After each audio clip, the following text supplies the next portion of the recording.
Boa noite, seja muito bem-vinda, muito bem-vindo ao segundo episódio do Integrativamente, esse momento semanal que eu criei recentemente para conversar, trazer reflexões, trocar ideias sobre bem-estar mental, emocional, saúde integrativa, autossabotagem, assuntos importantes do nosso dia a dia, sempre dividindo o espaço com colegas que possam contribuir mais aqui para os assuntos que eu percebo que merecem ser discutidos.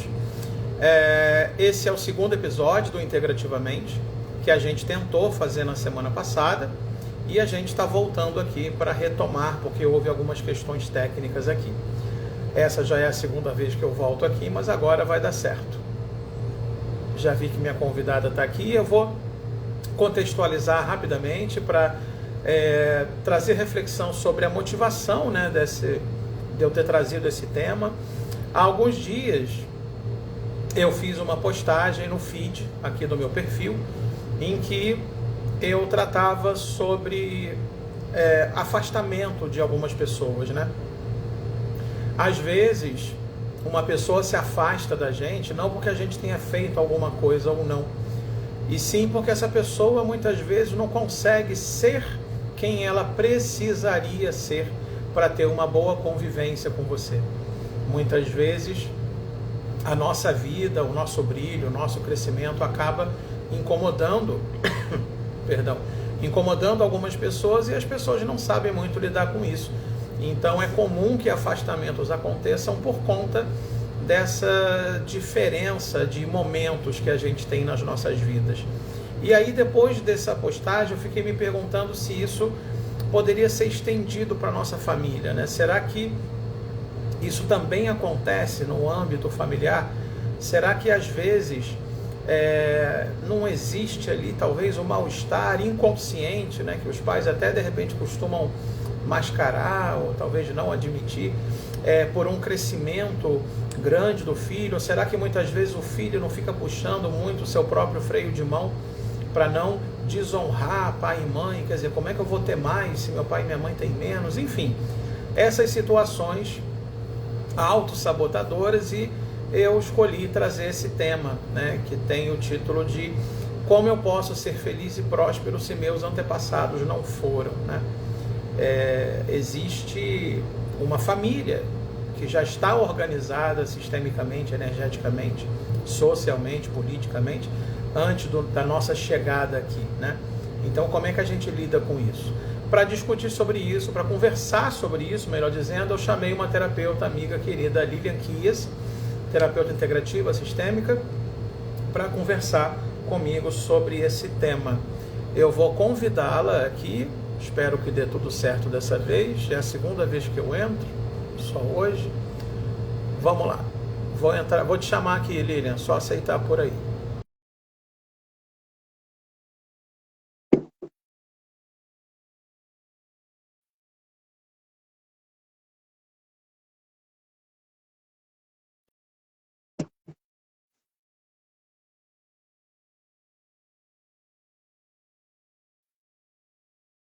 Lilian, chegou o convite por aí?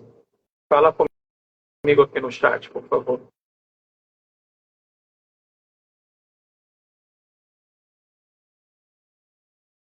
Mandei de novo o convite.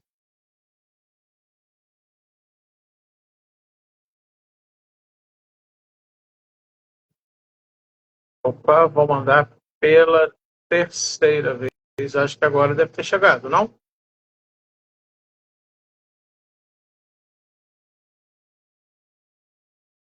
Bem-vindo aí, quem está entrando. Um pouquinho de paciência.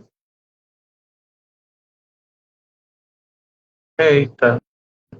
Lilian, você está pelo celular, né? Não é pelo computador, não. Porque pelo computador não dá para fazer live.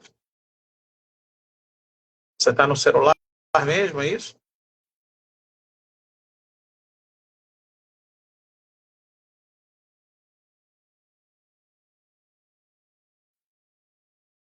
Ah, tá. Pois é, vamos tentar mais uma vez.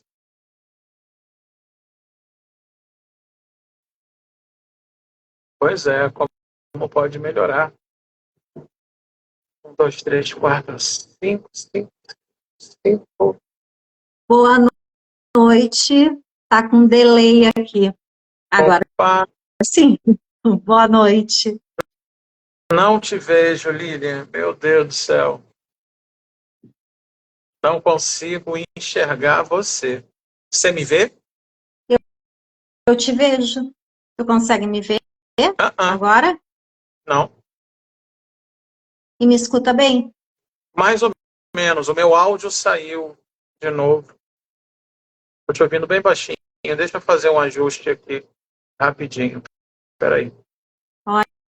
Aí as pessoas nos veem.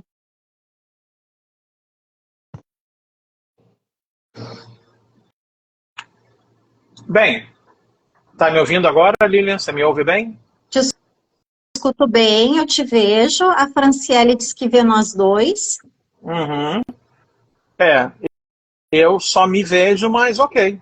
Vamos que vamos. O que está certo Vamos sobre pela voz. isso, que ainda não consideramos, né? Será que eu estou só me vendo porque eu preciso me ver mais, Lilian? Olha isso aí. Vamos lá. Bem, Lilian, primeiro, gratidão por ter aceito esse convite. É um tema muito importante, muito comum na vida de todos nós. É um tema que, por alguns, é tratado como polêmico, espinhoso, delicado, enfim. Mas eu acho importante a gente refletir sobre isso, sobre essas dinâmicas que acontecem quando a gente se sabota, quando filhos costumam se sabotar em honra, né, ao que eles consideram honras de pai e mãe, enfim. Então eu acho um tema bastante necessário e muito comum. E eu costumo conversar sobre isso, fiz meu roteirinho aqui para não me perder, dizendo uma coisa bastante básica, mas muito importante. Todos nós estamos conectados emocionalmente e energeticamente com nossos antepassados. Para a gente estar aqui, a gente veio de algum lugar, né? A gente veio aí de uma união, de uma relação, de um intercurso sexual entre duas pessoas de sexos opostos, né? E que geraram essa vida, né? Que somos nós. Então, quando a gente chega a esse plano, a essa existência aqui, a gente chega num grupo que já está organizado. Esse grupo já está organizado energeticamente, já existem informações sistêmicas na nossa família, já existem hábitos, já existem convenções, tudo isso já existe antes da nossa chegada. E quando a gente vem para essa família escolhida por nós, é muito comum que haja identificações, estranhamentos, né? Muitas vezes acontece desses hábitos serem reproduzidos, literalmente reproduzidos. E será que esses hábitos são sempre muito interessantes, muito frutíferos, muito edificantes, de modo que a gente reproduza mesmo? Ou será que a gente reproduz qualquer hábito por achar que a gente precisa fazer isso para pertencer, né? Pertencimento, inclusive, é uma das primeiras questões que o Bert Hellinger, né, o criador da constelação sistêmica, aborda, né? Que todo mundo tem o direito a pertencer, todo mundo pertence. Então a gente percebe muitas vezes, equivocadamente, que para a gente pertencer àquele grupo, a gente precisa ter um comportamento igual ou muito semelhante. E nem sempre isso é interessante para a gente. Então, eu acho que partir desse princípio, né, de que sim, estamos emocionalmente ligados aos nossos ancestrais e estamos energeticamente ligados a eles. Ninguém surgiu aqui do nada, né? Existe esse link, existe esse elo. E nós somos 50% de um e 50% do outro, né, Lília? É importante trazer essa consciência. Lília, eu não estou te vendo, então eu não sei quando que você vai falar. Eu vou falar. Entrando aí no assunto contigo, então. Eu vou falar câmbio e aí você entra, porque eu não estou te vendo, né? A linguagem visual também seria importante. Boa noite a todos. Gratidão pelo convite, Marcelo. Eu sou Lilian Vanessa Quias, sou terapeuta, sou mentora sistêmica integrativa, consteladora familiar, e trabalhando com esse foco aí que o Marcelo trouxe de integrar dentro de nós esse masculino, esse feminino, essas duas forças, para que a gente consiga viver cada vez com mais abundância, com mais prosperidade e com mais leveza. E é muito pertinente esse tema, porque essa questão do pertencer, ela é muito forte para nós, né? Então, a gente vem dos padrões aprendidos, a gente vem daquilo que vai vendo na infância, mas também a gente carrega essas memórias nas nossas células. E às vezes a gente está carregando memórias, está carregando medos, está carregando traumas que vêm de 7 gerações atrás, e a gente não entende o que é aquele medo de dirigir, o que é aquilo que eu tanto faço para emagrecer e eu não consigo, aquele passo que eu dou para frente, parece que eu dou mais 2 para trás, quando eu estou chegando onde eu quero, acontece uma coisa mirabolante e aquilo se destrói completamente e eu volto tudo aquele esforço que eu fiz, aquela dedicação, e às vezes a gente não consegue perceber o que é isso, e como tu disse, a gente está ligado pelas memórias, pelos padrões, pelo que a gente aprendeu, aquele comentário que a gente diz que não está nem aí, mas que às vezes a gente escuta no almoço. O rico agora não tem mais tempo de vir aqui, né? Agora tá feliz da vida, arranjou uma namorada, arranjou um namorado, agora não tem mais tempo para os amigos, né? Agora não tem mais tempo para a família. Antes viajava com nós, agora não quer mais. E quantos comentários a gente vai ouvindo? E é porque as pessoas não nos amam? Não. Mas aquelas pessoas, muitas vezes, é a forma que elas sabem de dizer o quanto elas sentem falta. Às vezes é o nosso apego emocional.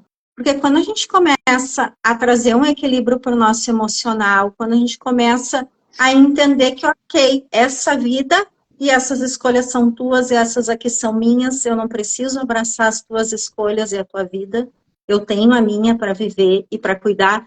E isso não nos impede de conviver, isso fortalece as relações. Quando a gente começa a entender isso, a gente também consegue sair dessa dinâmica com mais facilidade. A gente consegue trazer uma comunicação mais clara, mais assertiva, entender que é a dor do outro e sair dessas relações por apego e criar relações mais saudáveis, né, Marcelo? Sim, sem dúvida. E assim, Lília, você falou uma coisa muito interessante, é a questão da herança, né? Quando a gente fala em herança, a primeira coisa que geralmente vem à cabeça das pessoas, presumo eu, seja a herança de bens materiais, né? A segunda coisa que pode vir à cabeça das pessoas quando se ouve a palavra herança é sobre herança genética. Sendo que os estudos da epigenética mostram que a gente herda muito mais do que apenas bens, às vezes, e cromossomos, né? A herança é uma herança sistêmica. Como eu falei, a gente chega num grupo que já está organizado energeticamente, sistemicamente, e eu tenho um caso na família, eu tenho uma prima que tem um filho, prima de alguns graus, né? Segundo, terceiro, eu acho. Ela tem um filho pequeno que não conheceu o avô, porque quando esse filho nasceu, esse avô já era falecido. E a última vez que eu tive com ela, ela falou assim: Marcelo, é impressionante como o fulano de tal se parece com o meu pai. Ele tem comportamentos muito semelhantes. Ele tem algumas atitudes, a forma que ele para e segura o queixo é impressionante. E como que é possível isso, se eles não se conheceram? fisicamente, sabe? Então, assim, tem muito mais coisa entre o céu e a terra do que supõe nossa vã filosofia. Então, a epigenética nos mostra que a gente herda, sim, muito além de cromossomos, né, de 23 pares de cromossomos. Então, essa herança, ela é uma herança energética, sim, e muitas vezes a gente tem uma dificuldade em aspas, né, se livrar disso, porque a gente acha que está fazendo errado, a gente acha que a gente precisa. Como é que eu vou, por exemplo, comprar um carro se o meu pai não tem carro? Como é que eu vou morar num prédio que tenha elevador se o prédio da minha mãe, por exemplo, só tem escadas? Enfim, esse tipo de puxada de freio de mão que a gente dá, isso gera uma culpa muitas vezes, e isso faz com que a pessoa entre num estado de estagnação, porque como você disse, Lina, muito bem dito, é sobre a gente carregar pesos, compromissos, lealdades que não são nossas, não nos pertencem. Não é justo que a gente tenha que passar pelas mesmas questões que os nossos antepassados passaram, sabe?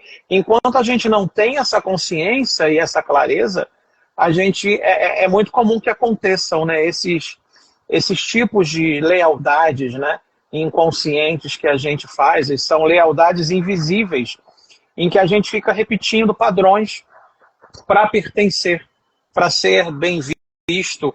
O Bert Hellinger tem uma frase que eu gosto muito, que é simples, e ele fala assim: é tudo sempre por amor, né? Quanta coisa que a gente faz justificando pelo amor, às vezes pelo excesso, pela falta, enfim. Então, não é justo, mas muitas pessoas fazem. A gente passa por isso, por essa culpa sistêmica, né? A partir dessas diferenças de realidades, né, Lilian? E dependendo da cultura que a gente vive também, essa culpa, ela é instigada, ela vem culturalmente também, não vem só do nosso sistema. E trazer essa questão também de por que nós carregamos esses pesos. Tu falou, é por amor. É um amor que adoece as relações. O amor que liberta, ele é desconfortável. O amor que faz crescer, ele é desconfortável. E daí a gente vai chegar naquela parte, que aqui nessa live nós só temos adultos, e nós vamos falar aquelas coisas desconfortáveis, que às vezes alguém vai querer sair correndo e lavar a louça e não sabe por quê. Vai começar a doer no corpo, vai ficar incômodo.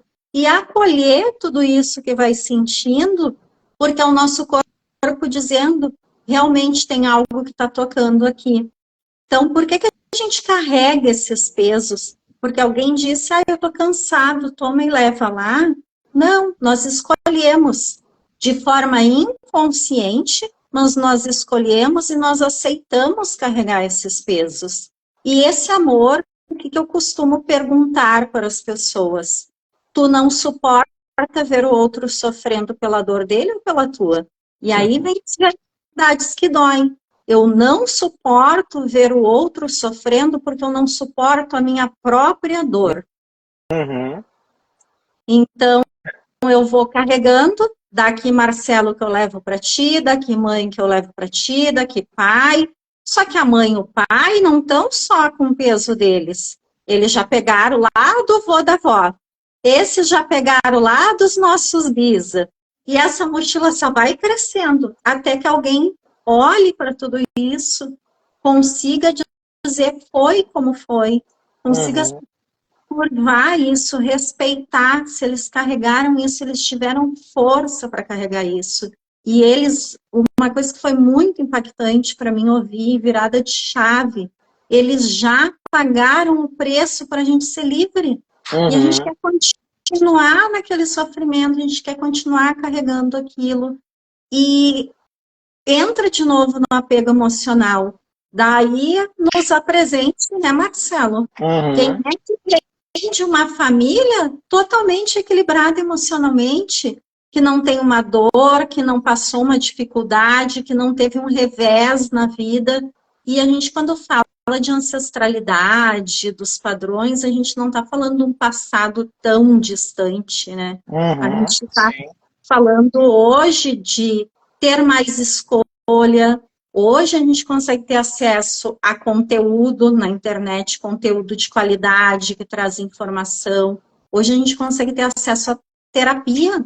No tempo da minha mãe, do meu pai, eu tenho 43 anos. Existia psicólogo? Existia já, mas não era tão acessível. Era aquela coisa de... é coisa de louco. Sim. Tinha uma taxação quanto àquilo. Hoje não, hoje a gente consegue falar abertamente sobre isso. E a gente consegue trazer os estudos científicos também, que eu acho bem bacana, dentro da epigenética, dentro da própria física quântica, a própria constelação é embasada também na psicologia, para que a gente consiga explicar e entender isso. E quanto mais a gente estuda, quanto mais a gente trabalha em nós mesmos, mais nós percebemos que a gente não sabe nada. E esse é um aprendizado eterno, e é nós entendermos que autoconhecimento é para a vida. A gente vai passar a vida inteira fazendo isso. Eu estou disposta a pagar o preço de viver a vida que eu desejo viver? Pois é. Hoje eu ouvi uma frase entre um atendimento e outro, eu ouvi uma frase muito impactante, sabe? Que falava assim, eu não sei se é de alguém, enfim, se alguém souber, depois comenta aqui. O inimigo número 1 da ignorância, aliás, o inimigo número 1 do crescimento não é a ignorância, é a certeza, sabe?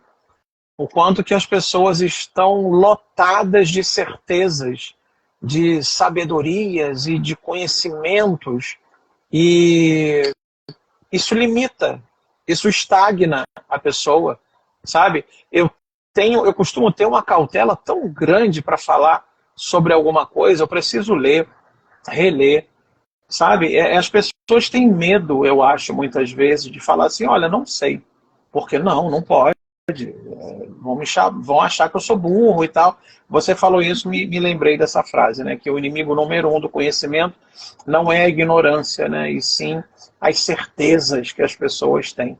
Acho que ilustra um pouquinho sobre isso, né? Lilian, eu separei aqui umas frases também, porque a gente já falou que existem padrões invisíveis, com os quais a gente muitas vezes é leal, é fiel, e a gente não percebe muitas vezes, né? Então eu separei aqui no meu roteirinho, por exemplo, como é que a gente consegue identificar esses padrões, né? De que a gente está preso nesse ciclo de reprodução sistêmica de ciclos que não são nossos, né? Que a gente está se apegando a essas escolhas, a esses hábitos que não são essencialmente nossos, né? De forma cega, inclusive. Existe, por exemplo, uma culpa e um incômodo, muitas vezes, de alguns pais e mães, né? E assim, gente, antes da gente continuar, isso aqui não é uma caça às bruxas, isso aqui não é uma disputa pela razão, isso aqui não é para dizer quem está certo e quem está errado. O objetivo do Integrativamente, desses encontros aqui, é trazer reflexões, é pensar sobre, é discutir com, né? É dividir esse momento com um colega para a gente trocar figurinhas sobre determinados assuntos. Então, ninguém na defensiva, ninguém precisa se defender, porque aqui não há e não haverá acusações, tá? Não é sobre isso. Mas é muito comum que quando os filhos ascendem na vida, quando os filhos alcançam uma projeção social maior do que a dos pais e mães, é normal que, às vezes, haja um incômodo, ou às vezes até culpa dos pais, né? Aí eu separei umas frases aqui, Lilian, que os pais costumam dizer, e que são sinais de que está existindo ali algum tipo de desconforto. Por exemplo, uma que você falou ainda há pouco, né? Ah, agora que você cresceu, você não precisa mais de mim, né? Você está muito grande, você pode tudo. Nossa, como isso é comum, gente.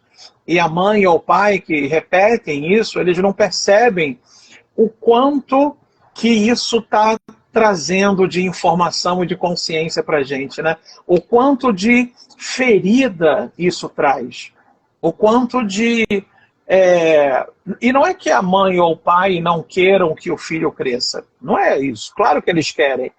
Sendo que lá dentro, lá no fundo, onde só ele ou ela tem acesso, existe ali uma necessidade de manter o filho por perto, muitas vezes, né, Lília? Então essa frase é uma frase muito comum. Outra, por exemplo, se você consegue tudo sozinho, o que sobra para mim, né? Você já está aí, já está criado, já sabe de tudo.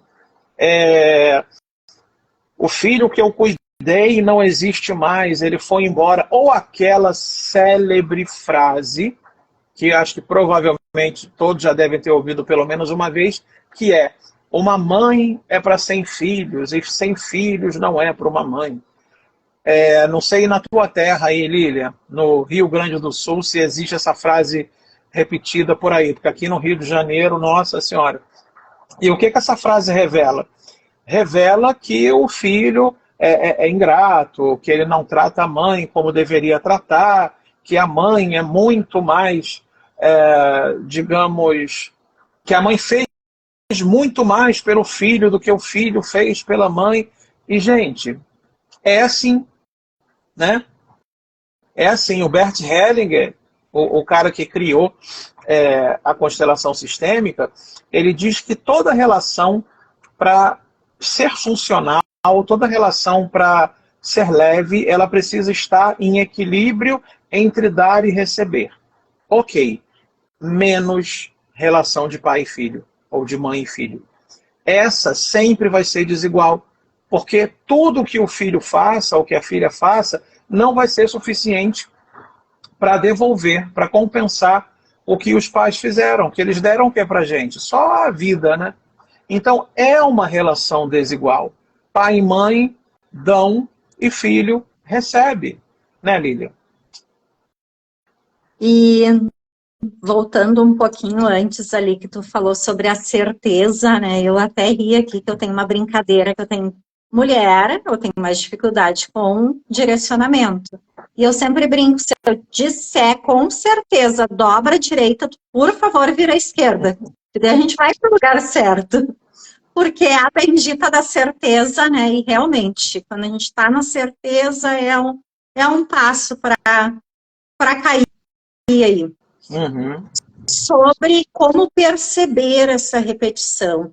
Eu costumo dizer que a gente percebe pelos resultados.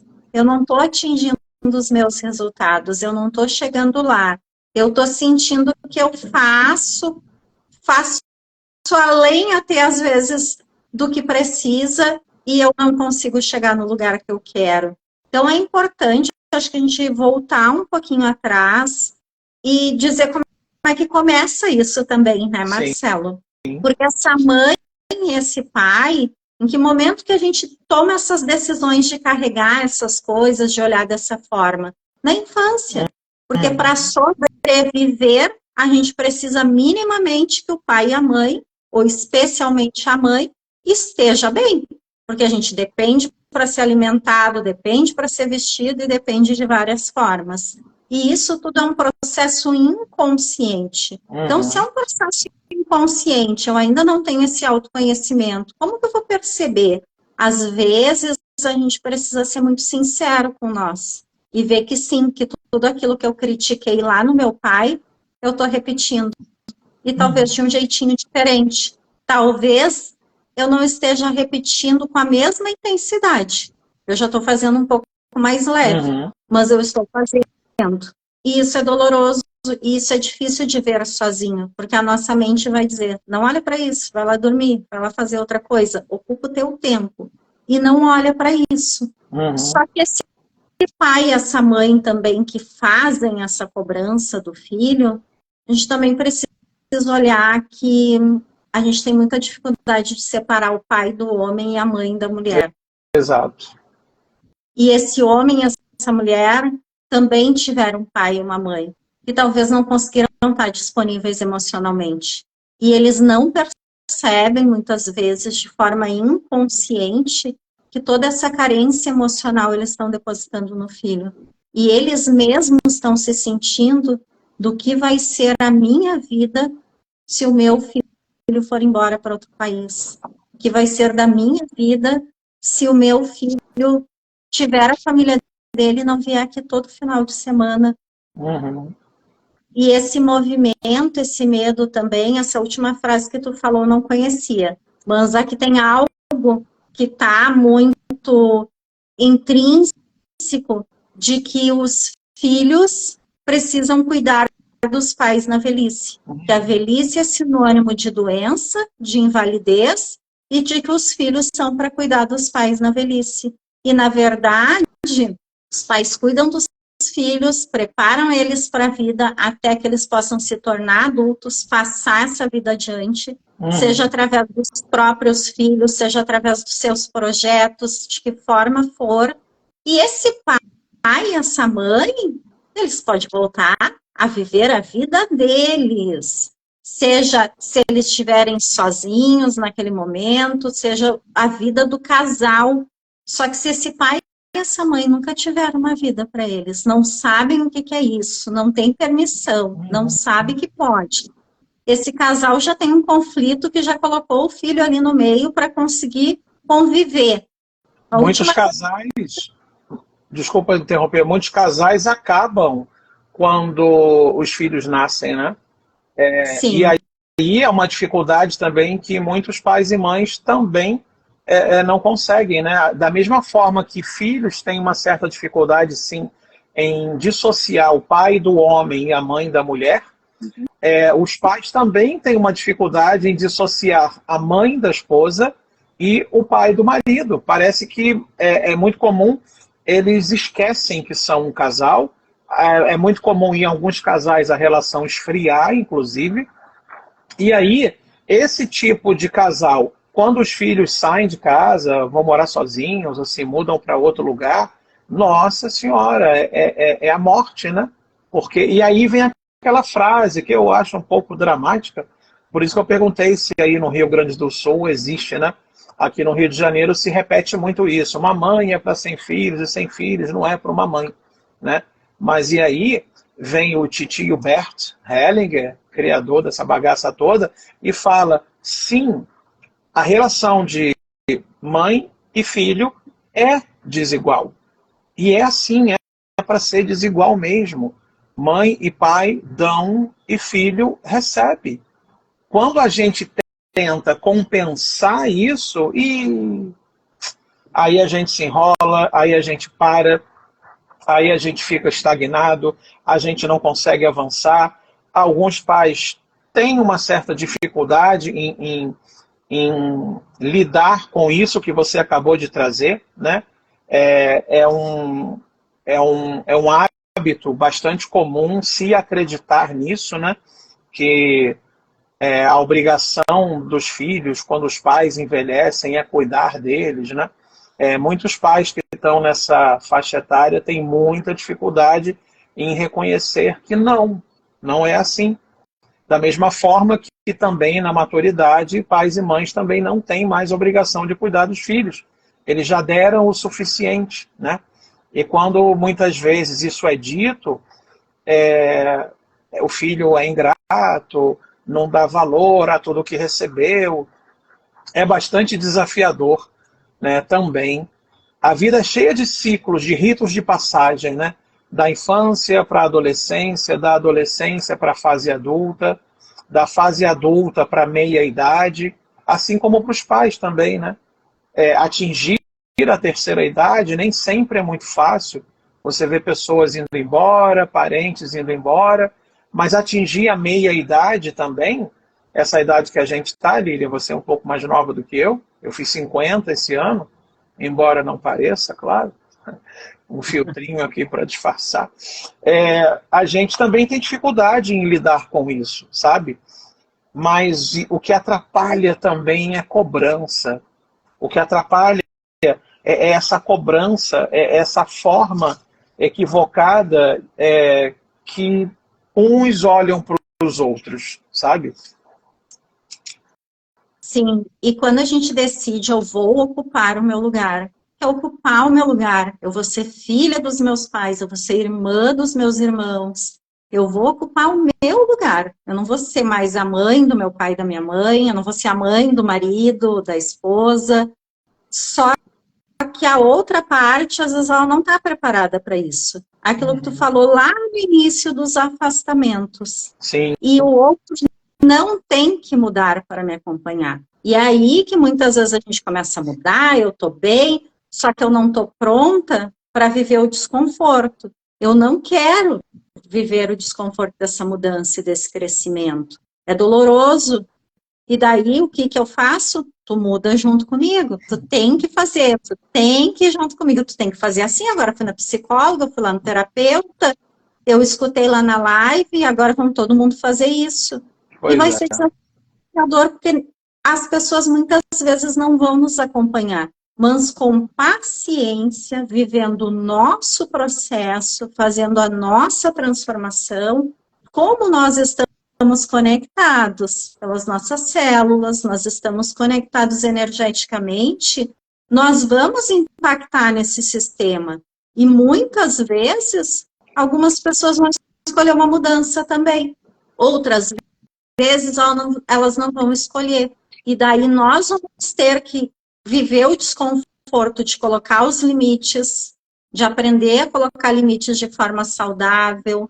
Nós vamos ter que viver o desconforto de desagradar. O Bert fala isso também. Sim. Que crescer é desagradar os pais, crescer é fazer diferente, crescer é experimentar o mundo com os teus olhos. Sim. Só que o pai e a mãe querendo o melhor, querendo proteger de novo, para não vivenciar aquela dor, naquela preocupação, muitas vezes dizem, filho, tu vai por esse caminho, a gente já conhece, a gente já sabe o que aconteceu, se tu for por ali, vai dar ruim para ti. Mas ele precisa viver aquela experiência para que ele também possa crescer. É o que eu digo, teu filho está lá, adolescente, e diz, eu vou ser astronauta. Aí tu diz, filho, isso é fora da nossa realidade, tu não tá percebendo que a gente não tem condições, e daí começa tudo aquilo. Ok, tu está vendo que aquilo talvez seja um caminho longo para trilhar, mas de que forma eu faço isso trazendo ele para a realidade?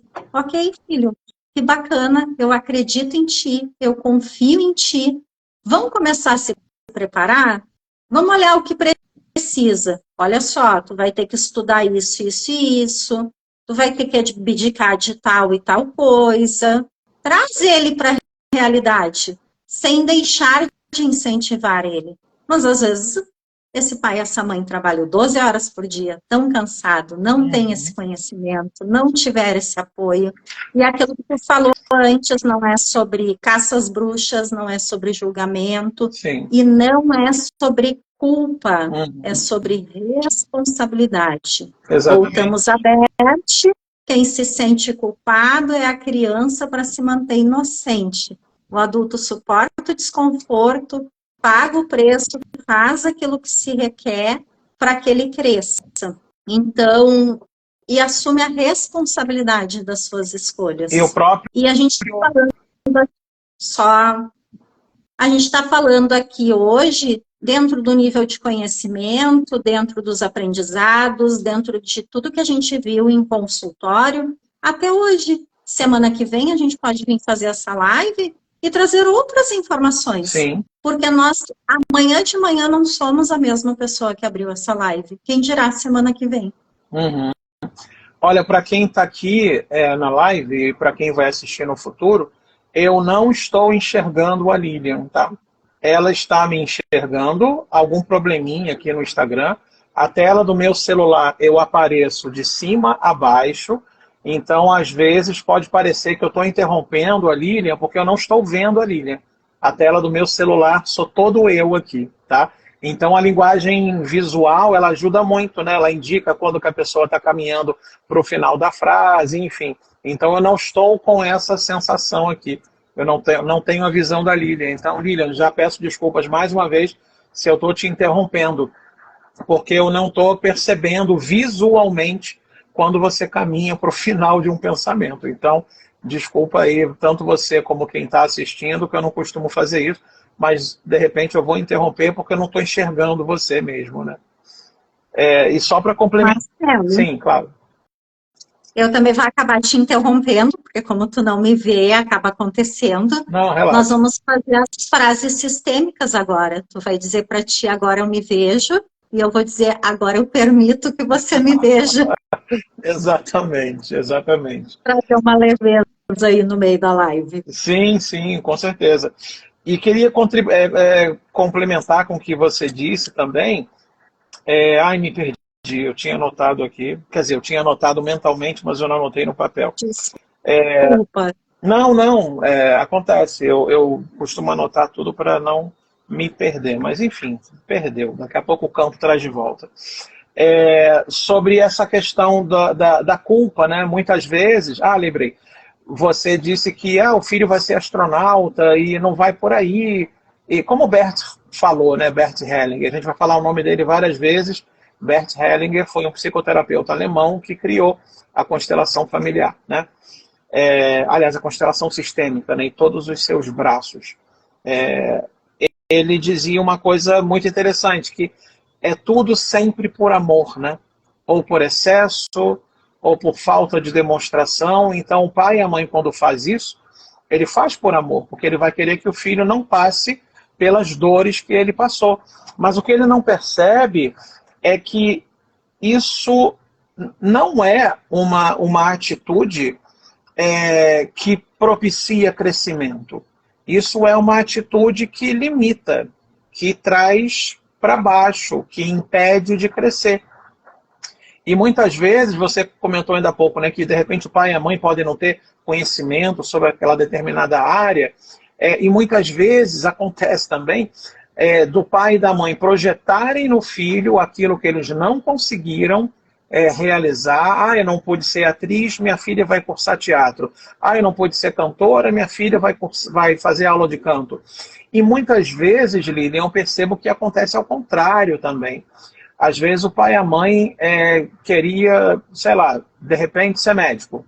Não conseguiu por uma série de razões, e quando o filho demonstra essa vontade, pode parecer, enfim, injusto, frio o que eu estou falando, mas não é não. Eu faço isso há 22 anos, então eu ouço muito por aqui, às vezes os pais inconscientemente se incomodam e ficam pensando, caramba, como é que eu vou estimular isso? Eu quis tanto e não consegui. Por que ele vai conseguir, sabe? Se eu não conseguir, enfim. Claro que isso não é de propósito, claro que isso não é consciente. Existem dinâmicas inconscientes que acontecem o tempo todo. Existem demonstrações desses incômodos, né? O Bert Hellinger fala também dessa questão do incômodo, né? De sair do estreito e caminhar para o amplo. Tudo aquilo que incomoda faz crescer. Está incomodado, está incomodada com alguma coisa? Maravilha, você está crescendo, sabe?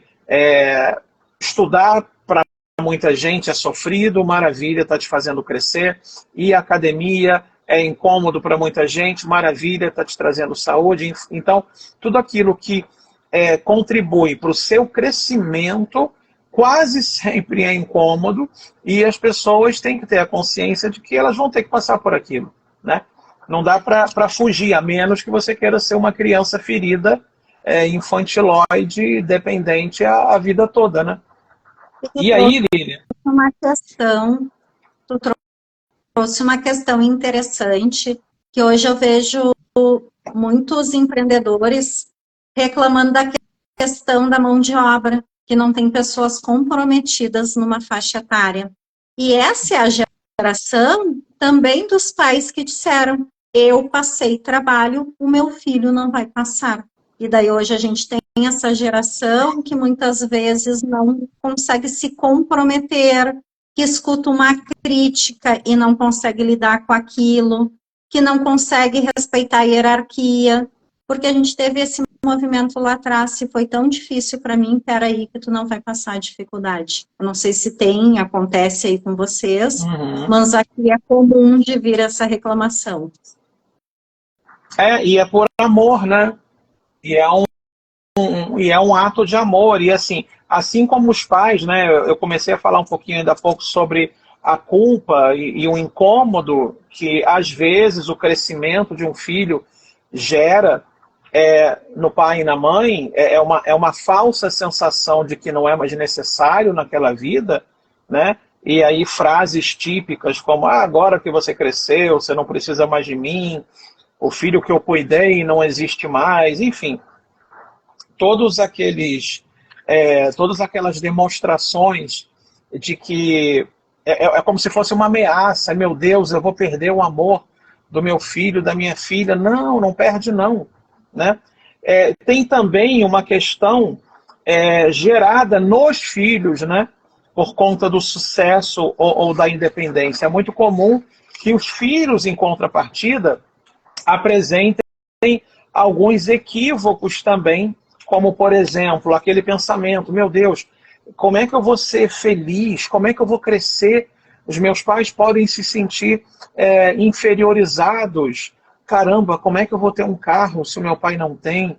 Meu Deus, como é que eu vou morar num prédio com elevador se o prédio dos meus pais é de escada? Então, pode não parecer, mas isso também gera culpa. E o resultado disso, a culpa é uma das coisas mais cruéis que a gente pode sentir pelo outro e por nós mesmos, né? É uma das questões assim mais problemáticas, eu acho. É você trabalhar com culpa. E o filho começa a se sentir culpado, e o resultado disso, estagnação. E isso é o quê? É uma dinâmica inconsciente. Nada é dito, só é sentido, só é percebido. E aí quando você vê, aquele filho vai ficando, aquele filho passa da idade de ir embora. Por quê? Porque na cabeça dele existe, ou existiu em algum dado momento, a culpa de não crescer muito para não parecer maior. Não é, Lilian? Você vê dessa forma também? E isso tu trouxe agora e me veio uma questão aqui. Não acontece só quando os pais estão vivos, né? Depois que os pais não estão mais aqui nesse plano, que não estão mais vivos, muitas vezes, anos e anos, esse filho não está se permitindo ter sucesso, não está se permitindo prosperar, ainda preso nesse padrão. E sem perceber isso. Sim. E sim, também tem esse movimento muito grande. Como é que eu vou ser feliz se os meus pais não foram? Como é que eu vou ter dinheiro se os meus pais não foram? Como é que eu vou ter a profissão dos meus sonhos se os meus pais não tiveram, que é o título não validaram? Que é o título desse episódio de hoje, né, do Integrativamente. Como eu posso ser feliz e próspero se meus pais não foram? E essa culpa é tão destrutiva, tão nociva e tão paralisante que vocês não fazem ideia, né, Lilian? É uma das coisas que mais nos paralisa. E voltamos a falar que eu acho que esse é um ponto que a gente tem que bater nessa tecla incansavelmente. É inconsciente, tanto Sim. da nossa parte quanto dos nossos pais. Não há porque o que a gente faz? Não. Por que a gente faz como sistema de proteção? A gente vai para o mental buscar explicação, buscar lógica, daí a gente diz, eu não faço isso. E eu estou fazendo quase todo dia. Mas eu não faço isso. Não, minha infância foi maravilhosa. E ninguém está dizendo que a infância foi ruim. Às vezes, numa fase lá da infância, trazer um exemplo. Quando eu estava sendo amamentada, a minha mãe foi hospitalizada. E ali eu gerei, por um dado momento, a sensação de abandono. Minha mãe me abandonou? Não, eu estava muito bem cuidada com meu pai, com 2 irmãos mais velhos em casa, mas essa mãe precisou, ela ficou doente, ela precisou ir. Aquele momento que a mãe tem outro bebê e ela precisa ir para o hospital fazer esse parto. E muitas vezes a outra criança é pequena e ela precisa dessa atenção. Muitas vezes é aquela criança que está ali chorando no berço e não pode ser atendida na hora. N situações, não quer dizer que foi uma infância difícil, que foi uma infância ruim. Quando a gente fala em trauma, quando a gente fala em dor, quando a gente fala nesses registros emocionais, não precisa ser algo tão grave, tão grandioso. Em algumas situações a gente sabe que acontece. O que daqui a pouco marcou para mim, o mesmo episódio aconteceu com um dos meus irmãos e não marcou para ele. Então, cada pessoa é de uma forma, cada pessoa é única e cada pessoa vai registrar da sua forma. E daí é aquilo que a gente registra. E hoje, na vida adulta, é como eu lido com o que acontece comigo. Tem um professor que ele falou uma frase que eu achei bem bacana. Se doeu, é dor, eu. Se eu te falei e causou dor aí, dá um passinho para trás e pensa, o que aqui dentro de mim tocou tão fundo que doeu? Exato. É sobre a própria pessoa, né? É sempre sobre nós. Eu já escutei isso, tu não fala mais isso para mim, em amizades, que é sempre sobre nós, porque não é. Sim, é sempre sobre nós, porque quando parar de doer dentro de nós, essas pessoas não vão mais falar, e é incrível, porque quando tu olha para essa tua ferida, para essa tua dor, a outra pessoa simplesmente para de falar aquilo que te incomodava, para de ter aquele comportamento, porque aquilo, de novo, falando em Bert, nós estamos todos a serviço. E o que significa isso? A gente, quando muitas vezes, quantas vezes a gente falou uma frase e pensou, meu Deus, de onde é que eu tirei isso? E para outra pessoa foi importante. Na semana passada, quando a live caiu pela segunda vez, uma pessoa me chamou e disse, eu não estou conseguindo mais entrar, caiu para mim, o que aconteceu? E daí eu expliquei o que tinha acontecido, porque tu ainda estava subindo o vídeo ali, e ela disse, eu entrei atrasada, e eu entrei exatamente numa frase que estava sendo falada e que eu tomei nota, porque é como se eu tivesse entrado e foi para mim. Uau, que legal. Então, a gente está a serviço o tempo todo, só que a gente não está consciente disso. Sim. E quando a gente vai ficando mais consciente também, a gente escolhe as palavras que a gente fala. E não é escolher por não ser sincero com as pessoas, mas por falar de uma forma mais amorosa. Muitas vezes a gente também dá um passo atrás, olha, e não é o momento do outro. Porque não é porque a gente está a serviço que a gente precisa falar tudo que vem na cabeça, né? Sim. Aí vem as ordens da ajuda. Alguém te pediu ajuda? Exatamente. Nossa, isso também é muito interessante. Talvez eu traga esse fazer tema. Uma live. Só esse tema, né, sobre aquela necessidade que algumas pessoas têm de ganhar quase aquele quadro de funcionário do mês e filho padrão, enfim, um grande equívoco, né, de você oferecer, ofertar, fazer e acontecer para se sentir melhor com você mesmo. Mas, enfim, talvez eu traga esse tema num outro momento. E aí, Lilian, é interessante, né, como é que a gente trabalha essa dinâmica, né, caminhando talvez aqui para momentos finais, porque eu estou meio perdido no tempo. Eu não sei exatamente quando a gente entrou, era para entrar 8h30, mas aí eu saí, entrei de novo. Enfim, mas daqui a pouco o Instagram já derruba a live aqui por conta do limite do tempo. Como é que a gente trabalha essa dinâmica, né? Do ponto de vista dos pais, por exemplo, seria interessante que os pais reconhecessem que a melhor forma do filho honrar pai e mãe não é sendo aquele filho obediente, vaquinha de presépio, que faz tudo o que o pai e a mãe querem. É o filho ser próspero, é o filho ser feliz, é o filho conquistar tudo que ele pretende conquistar. Isso deveria ser uma satisfação muito grande. E assim, frisando mais uma vez, que entrou gente nova aqui, a gente não está indo para o espaço da culpa, isso não é uma caça às bruxas, não estamos falando mal dos pais, não estamos na defensiva, a gente está trazendo reflexões sobre essas dinâmicas inconscientes e ocultas e muito discretas que acontecem nessa relação, né? E que faz com que muitos filhos sigam suas vidas completamente estagnados, né? Então, reconhecer que o sucesso dos filhos reflete a força desse legado é transformador.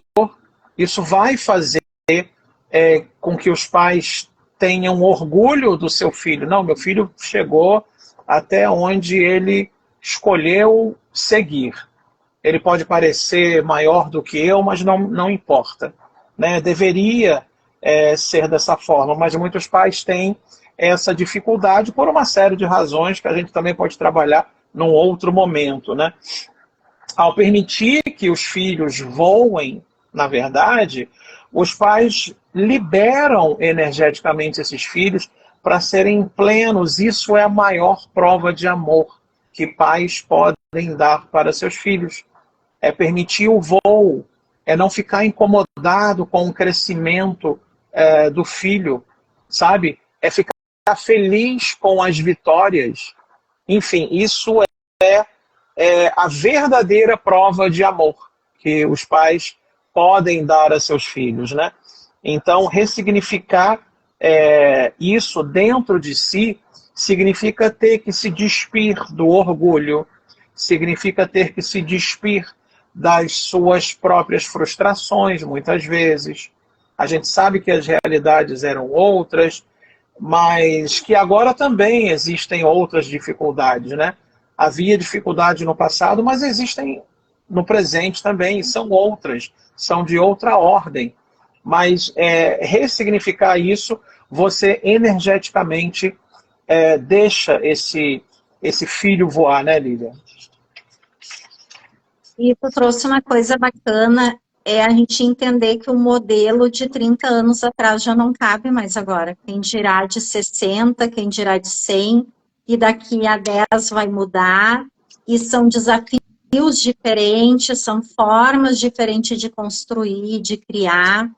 Então não tem como seguir no mesmo modelo.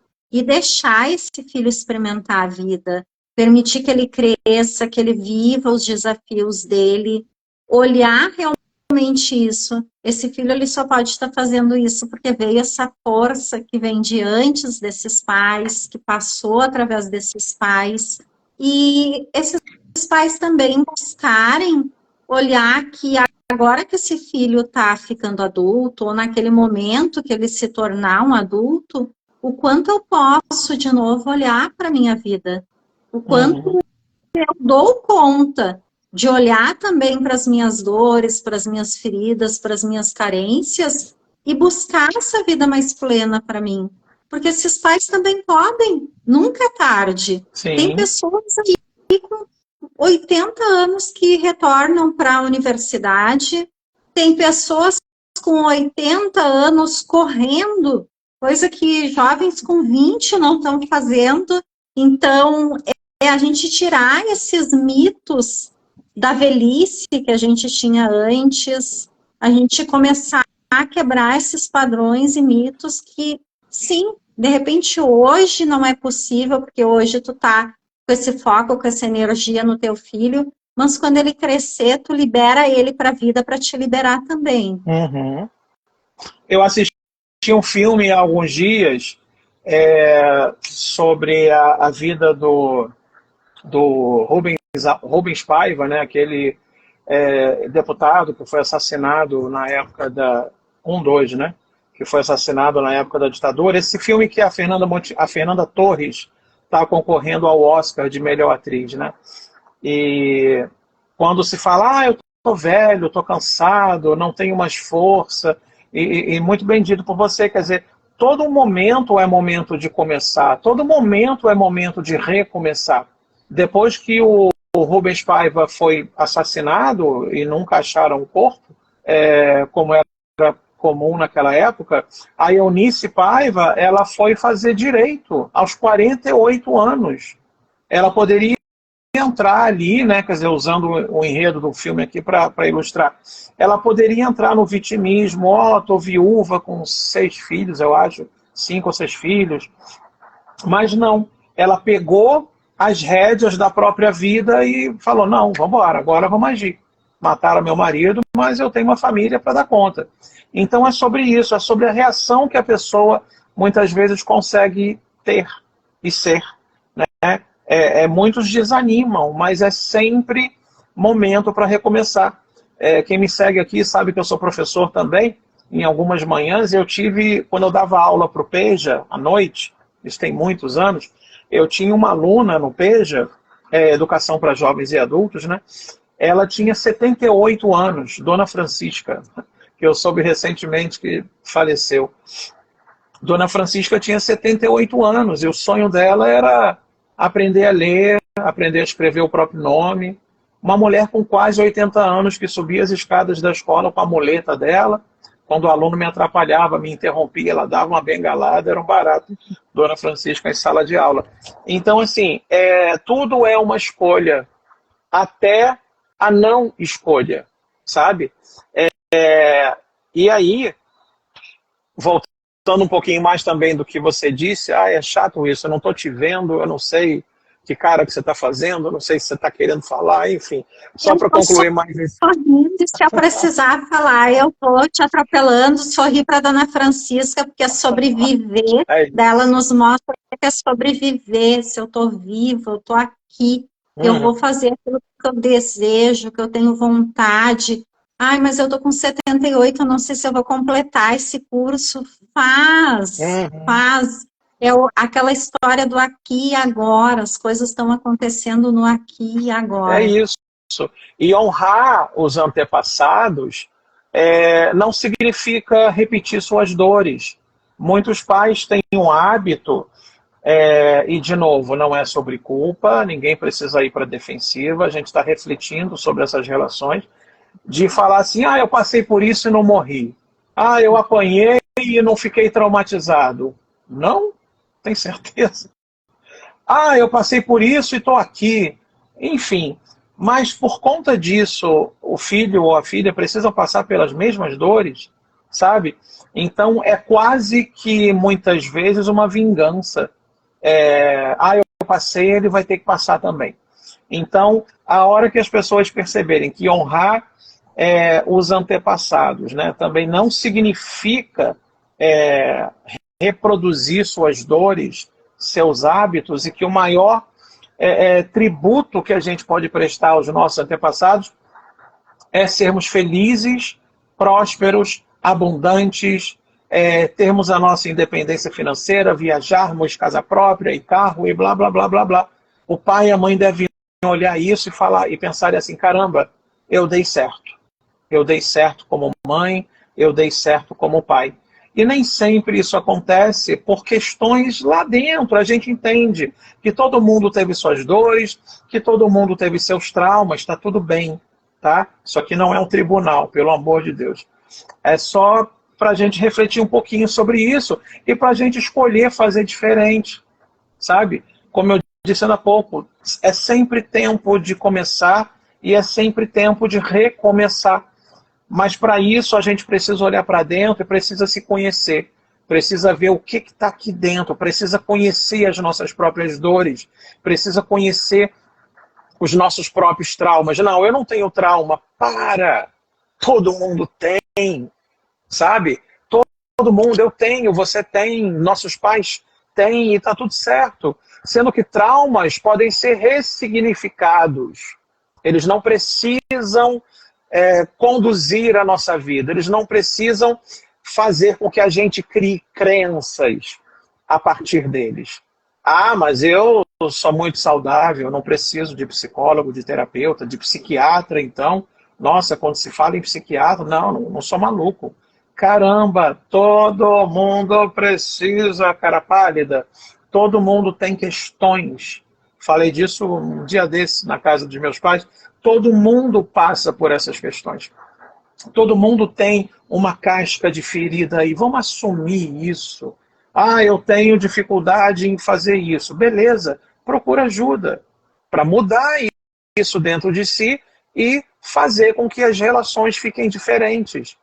Mas aí, assumir determinados comportamentos nem sempre é muito fácil para pessoas mais antigas. Mostra uma vulnerabilidade que nem sempre eles estão dispostos a mostrar, sabe? Afinal, eles são os mais velhos, eles são os mais antigos, eles não podem demonstrar, digamos, fragilidade, ou não podem demonstrar que não sabem alguma coisa. E assim, gente, tudo isso é uma grande bobagem. Como eu falei a frase mais cedo, esse mundo está muito cheio de certezas, sabe? O inimigo número um do crescimento não como é que foi a frase que eu falei? O inimigo número um do crescimento não é a ignorância, é o excesso de certezas. Tem muita gente tendo muita certeza. Caramba, todo mundo fala sobre tudo. É tão mais prático, olha, eu não sei sobre isso, não tenho certeza, vou pesquisar. Enfim, e tudo isso porque a pessoa quer evitar se mostrar frágil. Por quê? Porque existe uma disputa interna pelo poder. Existe uma disputa interna pela razão. Ter razão significa ter poder, significa estar certo. E aí a gente vai entrar naquele esqueminha do certo e errado de novo. Enfim. Ai, Lilian, eu falo pra caramba. Vai pra você agora. Câmbio. Nós dois, né? Os dois se empolgam. E é um assunto importante também, interessante. A gente poderia ficar aí até a madrugada falando. Pois né? 10 para as 10. Quando a gente vai para um campo de constelação, seja uma constelação individual, seja um grupo, a gente começa a perceber muito claro isso que tu está falando, né, Marcelo? Aquilo que a gente às vezes acha muito nos homens. O pai foi ausente, o pai estava em casa, mas não se envolvia emocionalmente, mas ele não cuidava. E daí a gente vai ver a vergonha daquele pai numa constelação. A gente vai ver o quanto ele não deu conta, porque ele também não recebeu esse cuidado, ele não sabia como fazer. O quanto ele queria se aproximar e ele não sabia como fazer isso. A gente muitas vezes olha para aquela mãe que estava sempre ocupada, que estava sempre correndo, que era rígida, que era crítica, que cobrava o tempo todo. Daí vai ver lá o quanto ela foi cobrada, o quanto daqui a pouco ela não teve atenção, o quanto ela não pôde ter acesso a muitas coisas, que aquela cobrança, aquela rigidez, aquilo era a forma como ela criou um filho para ser responsável e se virar na vida, a forma que ela conhecia. Então, quando a gente vai para a constelação, essa é uma ferramenta que consegue trazer essa reconciliação, inclusive de liberar isso do nosso corpo, com uma potência muito bacana. Quando a gente vai para esse campo e começa a ver isso, e ver essa história lá atrás, tudo que eles viveram também, porque a gente vive do quê? De histórias contadas. E histórias contadas não são realidade. É duro ouvir isso. E as histórias que nós contamos, que eu conto, que tu conta, que qualquer pessoa conta, não é a realidade. Por quê? Porque nós contamos do nosso ponto de vista, baseado na nossa verdade, baseado no nosso conhecimento, baseado nas nossas emoções. A gente conta baseado naquilo que a gente conhece e naquilo que a gente dá conta de ver e de perceber. Exatamente. Outra pessoa está assistindo, vai contar sobre o ponto de vista dela, mas quando a gente vai ver aquela realidade, como é que eu vou saber o que o Marcelo está sentindo? O Marcelo vai saber o que eu estou sentindo dentro de uma relação. Por mais que a gente comunica verbalmente, comunica com o corpo, mas o que está dentro do outro, a gente não sabe. Sim. A gente está vendo o que ele está conseguindo mostrar, e daí eu não me vulnerabilizo, como é que tu sabe que eu tô em dor também? É isso. É a dificuldade em ser genuíno, né? É a dificuldade em ser verdadeiro, muitas vezes. Ninguém precisa ficar ficar criando personagens aqui. A mãe não precisa ser um personagem, o pai também não, filhos também não. A gente pode ser um pouquinho mais genuíno e autêntico, sabe? Então, a gente precisa colocar, né? Porque o tema desse segundo episódio aqui do Integrativamente é isso. O quanto que de autossabotagem, que é a minha especialidade, o quanto de autossabotagem que tem nesse comportamento. O quanto de freio de mão que a gente costuma puxar inconscientemente para que a gente não atinja, talvez, voos mais altos do que aqueles que nossos pais conseguiram dar, né? Então, a gente precisa primeiro se livrar da culpa, porque a culpa é uma mentira. A culpa é uma invenção, uma criação. É como se fosse uma chibata energética, né? Chilepe, chilepe, chilepe. E a gente ficasse chibateando as próprias costas, né?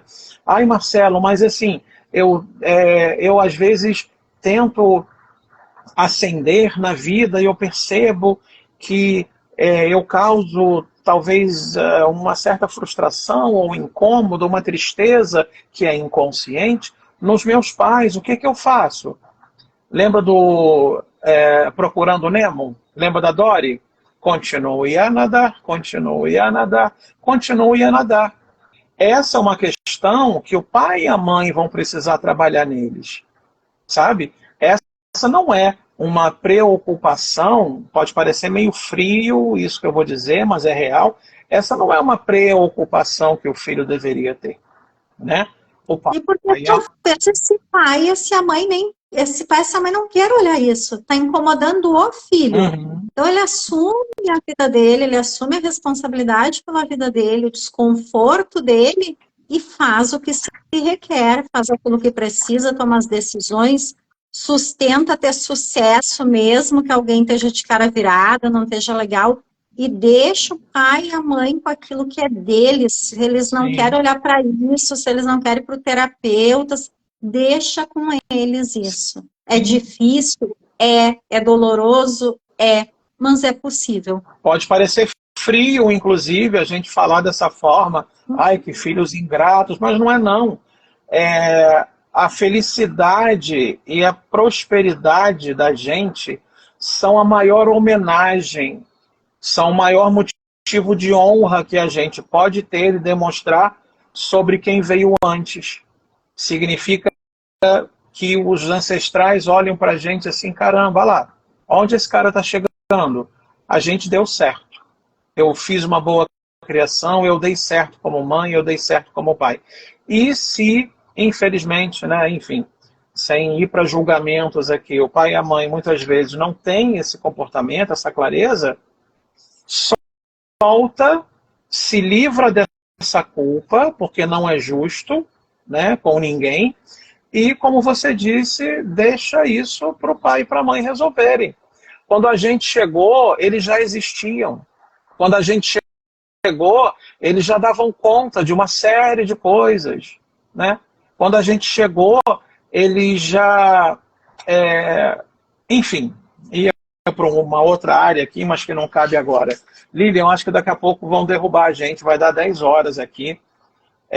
Falando em constelação, gente, esse sábado, vulgo daqui a 2 dias, eu vou fazer a última constelação em grupo aqui no consultório, aqui no Instituto Marcelo Fernandes. O link de inscrição está lá na bio do perfil do Instituto, @Instituto Marcelo Fernandes. Vai ser a última constelação nessa sala. Eu estou mudando o Instituto de endereço. Eu vou para outro prédio do mesmo condomínio, vou para o bloco da frente. Uma sala maior, vai ser melhor para acomodar meus pacientes. E vai ser a última constelação em grupo que eu vou fazer aqui. Então, quem tem receio, tem medo, nunca fez, não quer fazer, venham assistir, venham participar. É possível. Tem o link de inscrição lá na outra bio. Isso às 14 horas do sábado, dia 30. Já na parte da manhã, eu vou fazer, junto com outros profissionais da área da saúde, um encontro online e gratuito, que eu dei o nome, assim, Novembro Azul, Abra Seu Olho, Homem, né? fazendo uma brincadeirinha aí com algumas restrições e limitações masculinas. Vai ser um evento muito legal, online, gratuito. Mulheres também são bem-vindas, é claro. Mas o momento foi realmente pensado para homens, né? Novembro Azul, a gente sabe que é um mês em que a gente discute muito a saúde masculina, câncer de próstata. Eu perdi um tio com essa doença, né, irmão do meu pai, e vamos participar. Eu, como terapeuta, vou trazer reflexões ali sobre sexualidade, tabus, limitações, cobranças sociais. Daí vem a nutricionista daqui do Instituto também, a Juliana Lira, vai falar sobre alimentação saudável na prevenção do câncer de próstata. Depois vem uma proctologista maravilhosa, amiga minha também, de mentoria, doutora Cláudia Heine, proctologista, vem falar de prevenção. Depois o urologista e onco-urologista, doutor Carlos Carvalhal, vai falar também de saúde masculina. E, por fim, a fisioterapeuta oncológica Kátia Carcerelli, que vem falar de reabilitação no pós-operatório. E, assim, tudo isso, sabe para quê?